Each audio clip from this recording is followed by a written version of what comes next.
여러분 안녕하십니까?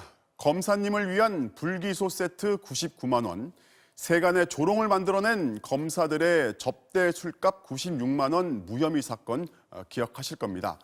요즘 말로 신박한 이 꼼수 계산법은 과연 어떻게 나왔는지 궁금했는데요. MBC 취재 결과 술값을 낸 김봉현 전 회장과 접대 검사들을 연결해준 검사 출신 이주형 변호사가 갑자기 술자리 참석자를 추가로 공개하면서 공평한 술값론을 주장했는데 1인당 접대비를 줄이려는 의도였습니다. 결국 이 전략이 통했는지 검찰은 술자리 검사 2명에게 처벌 기준 100만 원의 바로 및 96만 원을 적용한 겁니다. 먼저 윤수환 기자의 단독 보도로 시작합니다. 지난해 11월 첫 검찰 조사에 나온 이주영 변호사. 강남 고급 룸살롱에서 김봉현 씨를 만났던 건 김 씨가 사건 의뢰인이었기 때문이었다고 선에 그었습니다. 검찰 후배인 현직 검사들의 술자리 동성 여부는 물론 접대받은 술값도 모른다며 잡아뗐습니다. 하지만 김 씨와 이종필 전 라인 부사장 같은 핵심 인물들 간 대질 조사 등이 진행되면서 이 변호사의 말이 바뀌기 시작했습니다. 김봉현 씨 외에 이종필 전 부사장도 술자리에 있었다며 구체적 정황을 털어놓은 겁니다. 이 변호사는 만약 김봉현 씨 주장대로 술자리에 검사들이 있었다 하더라도 접대비는 공평하게 n분의 1로 나누고 시간대별로도 철저히 계산해야 한다는 주문을 검찰에 한 것으로 MBC 취재 결과 확인됐습니다.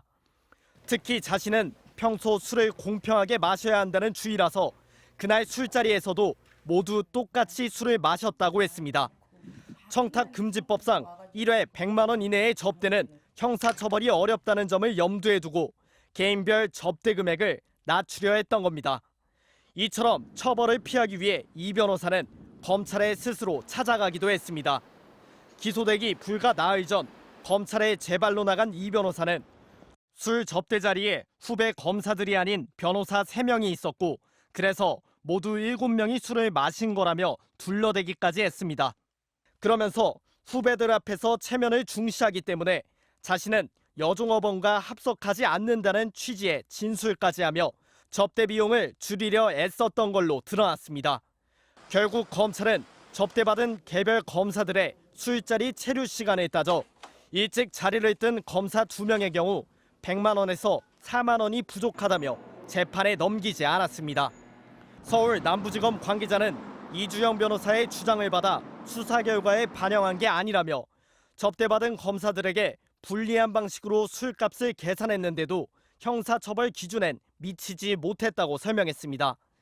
청탁금지법 위반 혐의로 기소된 이주영 변호사와 검사 1명의 재판은 다음 달 시작될 예정입니다. MBC 뉴스 윤선입니다. 김봉현 전 회장은 도피 생활을 할 때 자신이 거액을 제공한 전현직 검찰 수사관이 도와주었다고 실토했습니다. 어떤 도움이었는지 그 구체적인 내용이 확인됐는데요. 휴대전화의 위치 추적을 피하려면 와이파이를 사용해라, 택시는 여러 번 끊어서 타라 이런 식의 가르침이었습니다. 그런데 본인들이 전수해준 수사 방어용 실전 요령을 동원했는지 현재 이들 수사관에 대한 검찰 수사는 지지부진합니다. 이어서 임현주 기자가 단독 보도합니다. 김봉현 씨는 지난해 10월 옥중 폭로에서 검찰 수사관들에 대한 로비 내역도 밝혔습니다. 룸사롱 접대와 추석 떡값 8천만 원에 사건 무마 등을 대가로 억대의 돈을 건넸다고 폭로했습니다. 당시 로비의 창구였던 전 검찰 수사관 조모 씨. 그는 수사망을 벗어나 4개월간 도피 행각을 벌였던 김 씨에게 수사 정보를 알려주는 등 갖은 도움을 준 인물로 지목됐습니다. 위치 추적을 피하려면 휴대전화 유심칩을 빼고 이동식 와이파이 기계를 사용하라. 전화 통화를 할 때는 특정 앱을 사용하라. 장소를 이동할 경우 택시를 최종 목적지까지 한 번에 가지 말고 여러 번 끊어서 타라는 등 도주 시 행동 수칙을 꼼꼼히 알려줬다는 겁니다. 이 같은 사실은 김봉현 씨와 이종필 전 라인 부사장 등의 검찰 조사에서 확인됐습니다. 조 전 수사관은 검찰 근무 시절 이주영 변호사와 대검 대우조선해양수사팀 등에서 손발을 맞췄고 이 변호사와 비슷한 시기인 3년 전 검찰을 떠났습니다. 김봉현 씨는 2019년 4월쯤 지인의 소개로 조 전 수사관을 처음 만났고 자신이 운영하던 스타모빌리티 자회사를 통해 월 600만 원씩을 주기도 했다고 검찰에서 진술했습니다. 검찰은 조 전 수사관에 대해서도 압수수색과 통신 조회, 계좌 추적 등을 진행했지만 이렇다 할 증거를 찾지 못했다는 입장입니다. 조 전 수사관 역시 기존 휴대전화를 폐기한 탓에 디지털 증거 분석에서도 별다른 단서가 나오지 않았다고 검찰 관계자는 전했습니다. 김봉현 씨는 검찰 조사에서 조 전 수사관에게 돈을 건넨 시기와 장소, 전달 방법 등을 자세히 진술했지만 수사는 넉 달째 답보 상태입니다. MBC 뉴스 임현주입니다. 네, 앞에 보도를 보면 결국 검찰의 수사가 제 식구 감싸기 아닌가 하는 의심이 들 수밖에 없습니다. 왜 이런 납득하기 어려운 상황이 이어지고 있는지 검찰 담당하는 강현섭 기자와 함께 살펴보겠습니다. 강 기자. 예. 지금 상황을 보면요. 수사 전문가들이 검찰 수사를 통제하고 있다 이런 생각이 들어요. 네, 그런 의심이 좀 되게 합리적인 것 같은데요. 이제 술접대를 받은 변호사와 검사들 모두 소위 잘 나갔던 특수통 검사들이죠. 검찰 수사 과정을 손바닥 보듯 하는 분들이죠. 네. 근데 실제로 이들이 지난해 10월이죠. 김봉현 씨의 첫 옥중 편지가 나와서 파문이 커지니까 불과 일주일 새 모두 휴대전화를 없앤 걸로 드러났습니다. 네. 그래놓고 검찰에서 뭐라고 했냐면요. 잃어버렸다라고 진술했습니다. 부부싸움 등으로 다투다 분실했다. 전화가 많이 와서 짜증나서 버렸다. 유아 박람회에서 분실했다는 등 변명도 가지각색이었습니다. 네. 그리고 또 술접대 당일 택시 기록과 휴대전화 기록이 나왔는데요. 이들이 뭐라고 했냐면 기억이 안 난다. 왜 그런 기록이 나오는지 이해할 수 없다며 모르쇠로 일관했습니다. 네. 당초 김봉현 씨의 폭로 직후 이주영 변호사가 취재진한테 뭐라고 했었냐면 본인이 휴대전화 비밀번호를 풀어가지고 검찰에 자진 제출했다라고 큰 소리를 치기도 했는데요.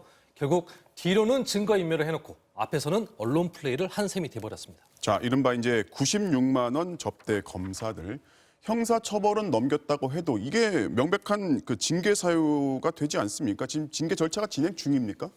네, 징계 절차 관련해서 일단 지난해 12월 초죠. 검찰이 이제 수사 결과를 발표하면서 뭐라고 했었냐면 해당 검사들에 대해서 징계 방침을 좀 강조했었습니다. 네. 봐주기 수사라는 국민적 비판을 좀 의식했던 건데요.